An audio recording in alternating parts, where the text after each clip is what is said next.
ദേശീയ ചലച്ചിത്ര പുരസ്കാര പ്രഖ്യാപനം ഇന്ന് വൈകിട്ട് 5:30 പ്രഖ്യാപനം നടത്തുക. ബ്രഹ്മയുഗം, മഞ്ഞുമൽ ബോയ്സ്, കിഷ്കിന്ധാകാന്ഡം തുടങ്ങിയ മലയാള ചിത്രങ്ങൾ വിവിധ വിഭാഗങ്ങളിൽ മത്സരിക്കുന്നുണ്ട്.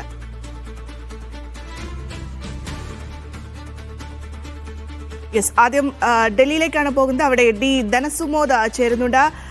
ധനസുമോദ, നമുക്കറിയാം മലയാള ചലച്ചിത്രം അത് ഈ ദേശീയ പുരസ്കാര തിളക്കത്തിൽ ഇങ്ങനെ എങ്ങനെയായിരിക്കും, ഒരു സുവർണ വർഷമായിരിക്കുമോ മലയാള സിനിമാ മേഖലയ്ക്ക് എന്നുള്ളതാണ് എല്ലാവരും ഉറ്റുനോക്കുന്നത്. ഏറ്റവും പ്രധാനപ്പെട്ടത് എന്ന് പറയുന്നത് ഈ സംസ്ഥാന ചലച്ചിത്ര പുരസ്കാരങ്ങളടക്കം കരസ്ഥമാക്കിയിട്ടുള്ള 3 സിനിമകളാണ്. അതായത് ബ്രഹ്മയുഗമുണ്ട്, മഞ്ഞുമൽ ബോയ്സ് ഉണ്ട്, ഒപ്പം തന്നെ കിഷ്കിന്ധാകാന്ഡവുമുണ്ട്.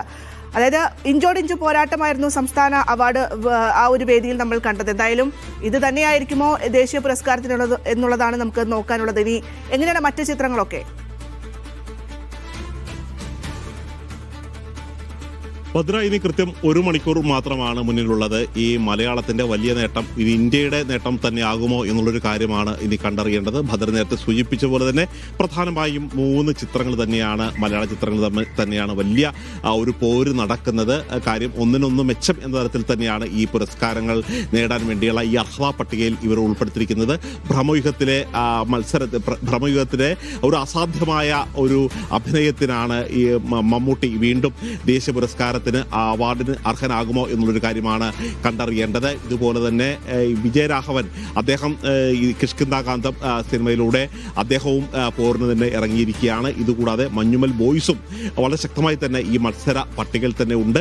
അതായത് ഇപ്പോൾ ഈ ജയരാജ്, മലയാളി ചലച്ചിത്ര സംവിധായകനായ ജയരാജാണ് ഈ 11 അംഗ ജൂറിയുടെ അദ്ദേഹം ചെയർമാനായിട്ടുള്ള 72ാമത് പുരസ്കാരമാണ് പ്രഖ്യാപിക്കാൻ പോകുന്നത്.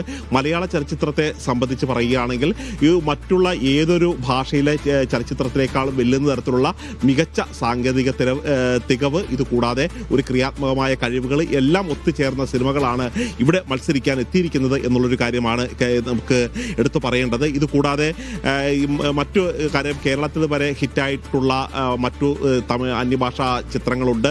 ഉദാഹരണത്തിന് മഹാരാജ, മെയ്യഴകൻ, അമരൻ തുടങ്ങിയ ചിത്രങ്ങളുണ്ട്. ഈ ചിത്രങ്ങളുമെല്ലാം ഇത് മത്സരത്തിന് ഉണ്ട്. ഇതുകൂടാതെ ശ്രീകാന്ത്, ചന്തു ചാമ്പ്യൻ, ആർട്ടിക്കിൾ 370 തുടങ്ങിയ ഹിന്ദി ചിത്രങ്ങളുണ്ട്. കൽക്കി 2898 AD തുടങ്ങിയ തെലുങ്ക് ചിത്രമുണ്ട്.